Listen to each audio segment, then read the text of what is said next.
Assalamualaikum warahmatullahi wabarakatuh. Perkenalkan, kami dari kelompok 6 akan mempresentasikan UAS untuk materi Analysis of Variance atau ANOVA dalam mata kuliah Statistika Bisnis 2. Nah, jadi pada video kali ini kami akan membahas secara bertahap dan fokus utama kami itu adalah ANOVA satu arah. Dan kami juga akan menyajikan studi kasus ANOVA satu arah yang dikerjakan menggunakan software SPSS 27. Oke, lanjut. Nah, di sini terdapat anggota kelompok. Saya sendiri, Devin Rizky dan Indra. Lalu ada Delvin Ardani Nareswara, Tony Permana Agustia, Rendra Bima Putrayasa, dan Noval Fahri Ma'arif. Nah, untuk yang pertama, pengertian ANOVA.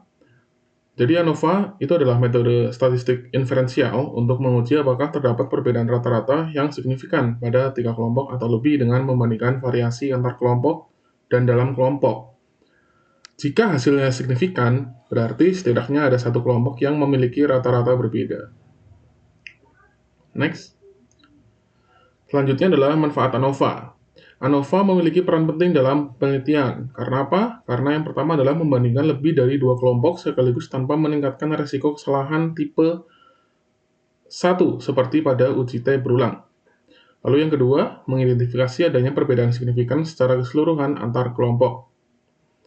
Dan yang ketiga, digunakan di banyak bidang seperti pemasaran, pendidikan, manajemen kualitas, dan riset sumber daya manusia untuk membuat keputusan berdasarkan data.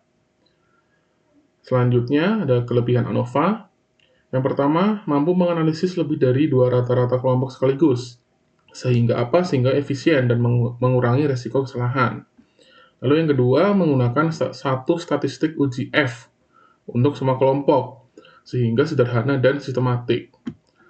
Lalu yang ketiga, dapat dikembangkan menjadi berbagai tipe seperti one way, two way, repeat measures, sesuai desain penelitian. Lalu selanjutnya ada kekurangan ANOVA. Nah, yang pertama, hanya memberitahukan ada perbedaan signifikan secara umum di antara kelompok, tidak memberitahu kelompok mana yang berbeda. Untuk itu diperlukan uji lanjutan atau post hoc. Lalu yang kedua, itu mengasumsikan data berdistribusi normal, varians antar kelompok homogen, dan observasi independen.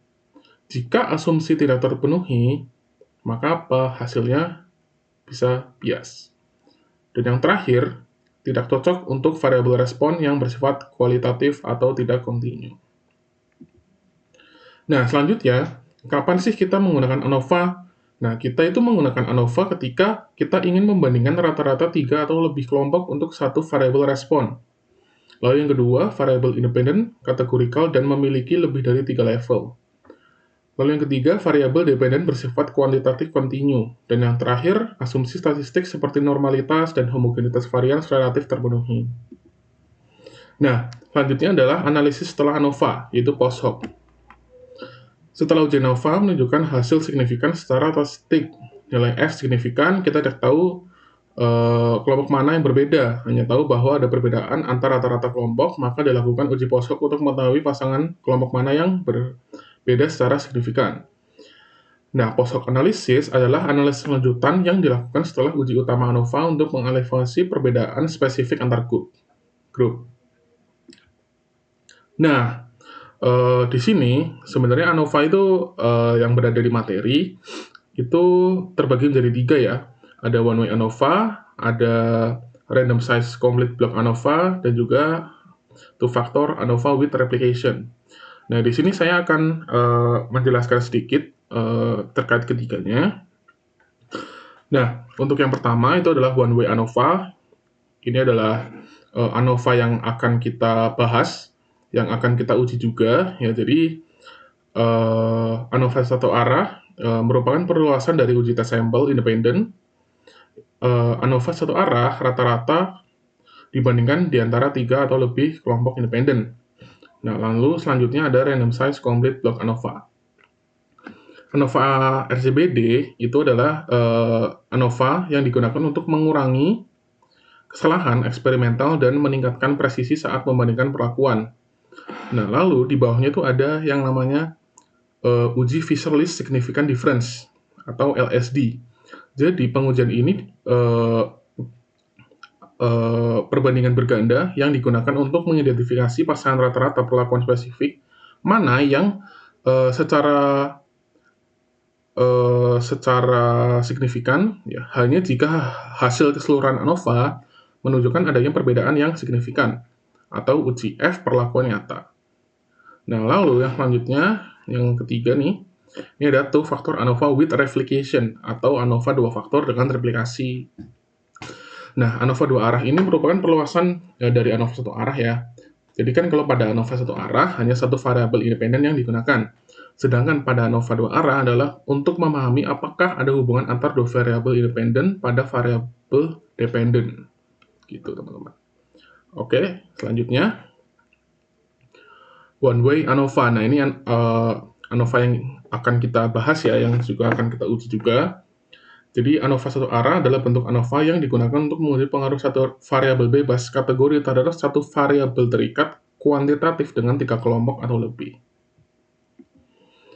Nah, di sini ada tabel rumus ANOVA satu arah ya. Jadi rumus tabel ANOVA satu arah itu digunakan untuk membagi total variabilitas dalam suatu dataset menjadi beberapa sumber, khususnya variabilitas antar kelompok dan variabilitas dalam kelompok dengan tujuan untuk menguji apakah terdapat perbedaan rata-rata antar kelompok. Nah, tabel ini itu merangkum komponen utama dalam ANOVA satu arah. Nah, di sini saya akan menjelaskan sedikit ya. Jadi pertama ini ada SSB ya. SSB ini merupakan sum of squares between, yaitu jumlah kuadrat antar kelompok untuk mengukur variabilitas antar rata-rata kelompok. Dihitung dengan menjumlahkan selisih kuadrat antara rata-rata setiap kelompok dan rata-rata keseluruhan dikalikan dengan ukuran sampel masing-masing kelompok. Lalu ada SSW atau sum of squares within. Ini merupakan jumlah kuadrat dalam kelompok yang mengukur variabilitas di dalam setiap kelompok. Dihitung dengan menjumlahkan selisih kuadrat antar setiap nilai pengamatan dan rata-rata kelompoknya, masing-masing untuk semua kelompok. Nah, lalu di sini selanjutnya ada SST ya, atau sum of square total. Itu merupakan jumlah kuadrat total untuk mengukur total variabilitas dalam seluruh dataset. Dan dapat dihitung dengan SST, SSB plus SSW. Jadi, jumlah selisih kuadrat antara setiap pengamatan dan rata-rata keseluruhan. Lalu selanjutnya ada degree of freedom ya. Ini menunjukkan banyaknya informasi bebas yang digunakan dalam perhitungan varians. Nah, di sini ada DF K-1 ya. Jadi DF antar kelompok di mana K itu adalah jumlah kelompoknya. Lalu selanjutnya adalah DF dalam kelompok N-K, di mana N adalah jumlah total pengamatan dan K adalah jumlah total kelompok. Lalu ada DF total, degree of freedom total. N-1 derajat kebebasan total merupakan jumlah dari DF antar kelompok dan DF dalam kelompok. Jadi DF total sama dengan DF between plus DF within. Dan lalu selanjutnya ada main sum of squares. Jadi jumlah kuadrat rata-rata ya. Ini merupakan estimasi varians yang diperoleh dengan membagi jumlah kuadrat dengan derajat kebebasan sesuai dengan MSB ya, ini mean squares between, dan juga MSW, mean squares within. Nah, di sini selanjutnya ada F ratio atau rasio F ya. Ini merupakan statistik uji dalam ANOVA satu arah. Jadi statistik F itu membandingkan variabilitas antar kelompok dengan variabilitas dalam kelompok. Nilai F yang besar itu menunjukkan bahwa perbedaan rata-rata menunjukkan bahwa perbedaan rata-rata antar kelompok relatif lebih besar dibandingkan variasi di dalam kelompok, sehingga meningkatkan kemungkinan penolakan hipotesis nol yang menyatakan bahwa semua rata-rata kelompok adalah sama. Begitu. Selanjutnya, nah, Di sini ada kriteria khusus ya menggunakan one way ANOVA. Yang pertama, kita juga harus memenuhi asumsi ya, yaitu independensi observasi, setiap pengamatan tidak saling memengaruhi, normalitas distribusi respon di setiap kelompok kurang lebih normal, homogenitas varian antar grup seragam. Jika asumsi tidak terpenuhi, alternatif seperti ANOVA non-parametrik atau transformasi data itu bisa digunakan. Nah, di sini selanjutnya ada tahapan pengujian ANOVA satu arah ya. Yang pertama itu menentukan tujuan dan variabel penelitian, itu variabel bebas dan juga variabel terikat. Yang kedua itu menyusun hipotesis penelitian, hipotesis nol dan juga hipotesis alternatif. Yang ketiga itu melakukan uji normalitas data. Jadi sebelum melakukan uji ANOVA satu arah, data itu harus memenuhi asumsi berdistribusi normal. Nah yang keempat, analisis statistik deskriptif. Analisis deskriptif itu dilakukan untuk melihat gambaran umum data sebelum pengujian inferensial. Lalu yang kelima, melakukan uji homogenitas varians atau uji Levene. Jadi setelah data dinyatakan berdistribusi normal, langkah berikutnya adalah melakukan uji homogenitas varians menggunakan Levene test. Nah, yang keenam, melakukan uji ANOVA satu arah. Jadi setelah semua syarat terpenuhi, baru dilakukan uji ANOVA satu arah menggunakan software SPSS. Yang ketujuh, melakukan uji lanjutan atau post-hoc test. Dan yang kedelapan, interpretasi subset homogen. Dan yang terakhir adalah kesimpulan. Nah, di sini kami mengambil salah satu studi kasus dari salah satu jurnal ya. Jadi sebuah penelitian dilakukan untuk mengevaluasi perbedaan produksi padi antar 3 kabupaten di Provinsi Jambi, yaitu Merangin, Kerinci, dan Tanjung Jabung Timur selama periode 2018 sampai 2022. Data produksi padi itu dalam ton, dan untuk setiap kabupaten adalah sebagai berikut. Nah, ini dari tabelnya ya, dari 2018 sampai 2025, dari 3 kabupaten. Jadi untuk menjawab studi kasus ini, kita bakal melakukan pengolahan data uji ANOVA satu arah dan menggunakan software SPSS untuk menganalisis data tersebut. Oke, selanjut. Yang terakhir ya, ini adalah daftar pustaka. Jadi kita mengambil 4 jurnal ya. 4 jurnal sebagai referensi penelitian. Lalu selanjutnya, ya, terima kasih. Mungkin itu saja dari kelompok 6. Analysis of variance atau ANOVA. Selanjutnya teman saya, Joni Permana Agustia, akan melakukan analisis di software SPSS 27 ya.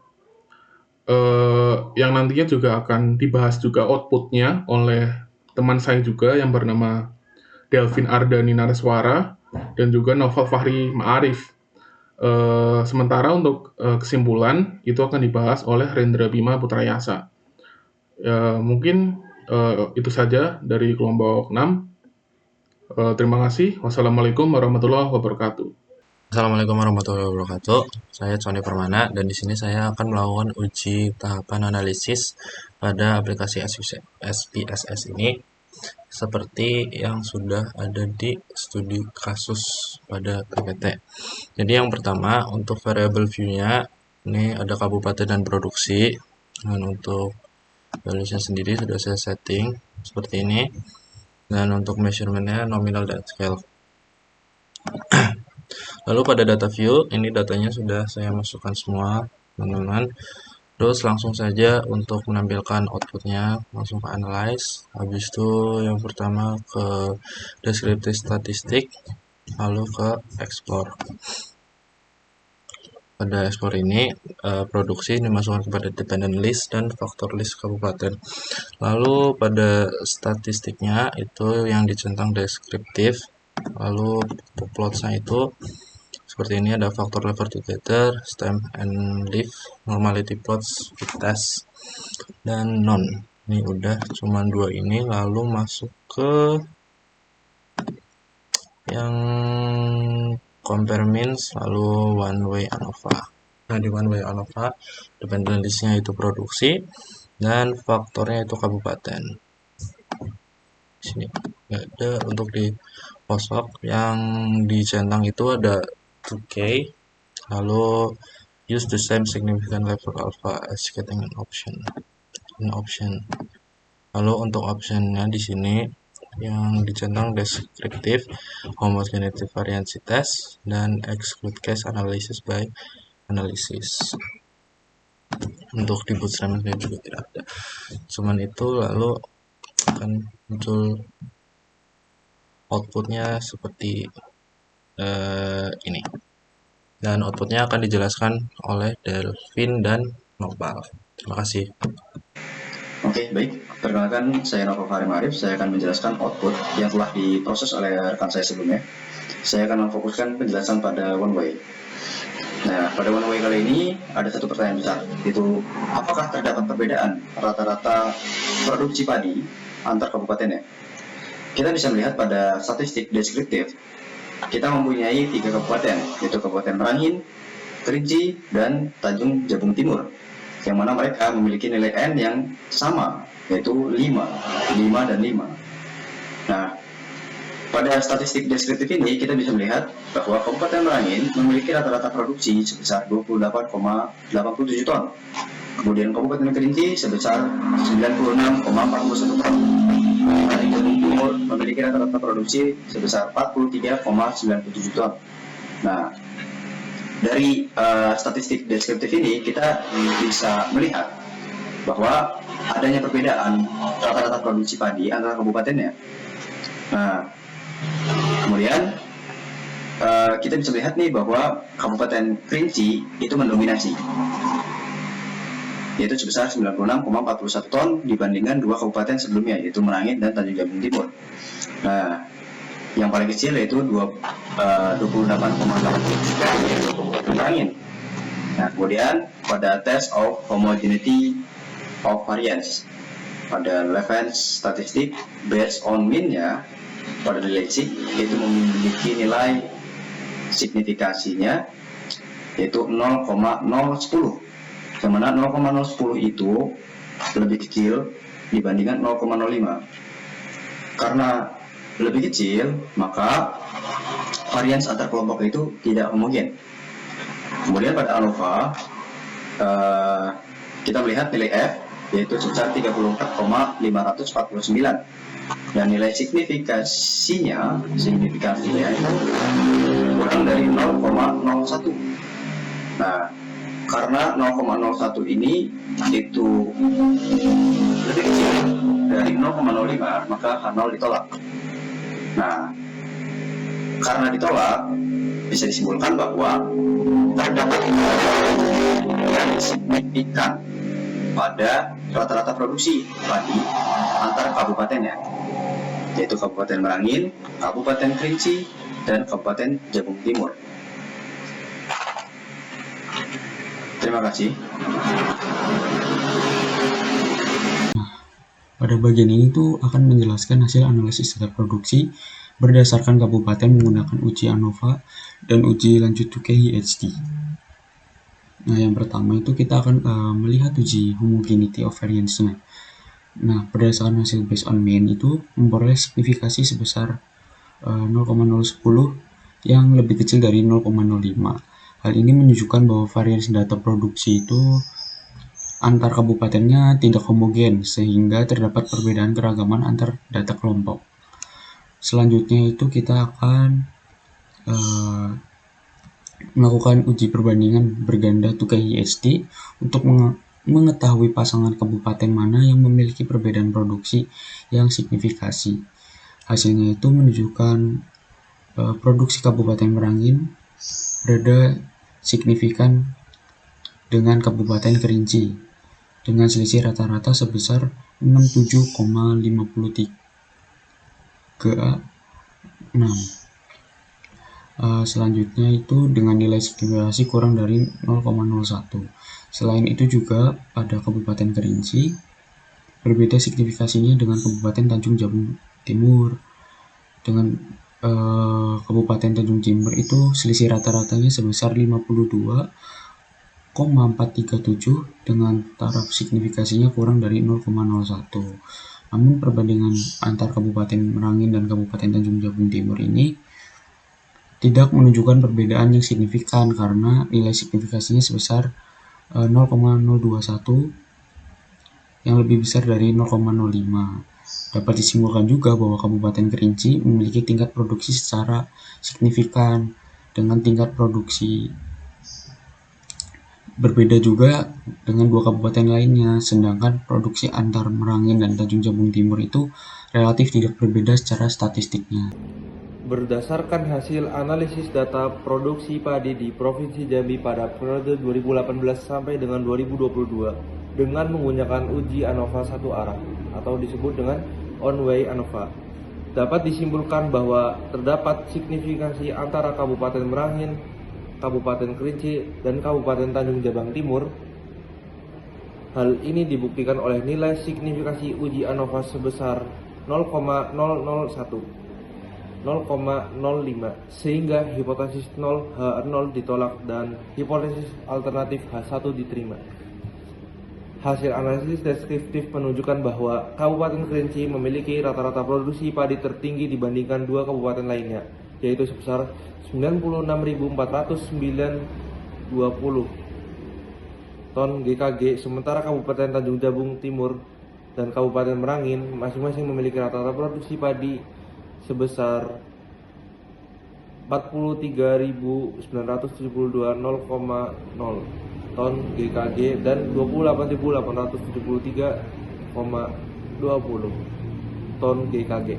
Secara deskripsi, hal ini mendeskripsikan adanya ketimpangan produksi padi antar wilayah.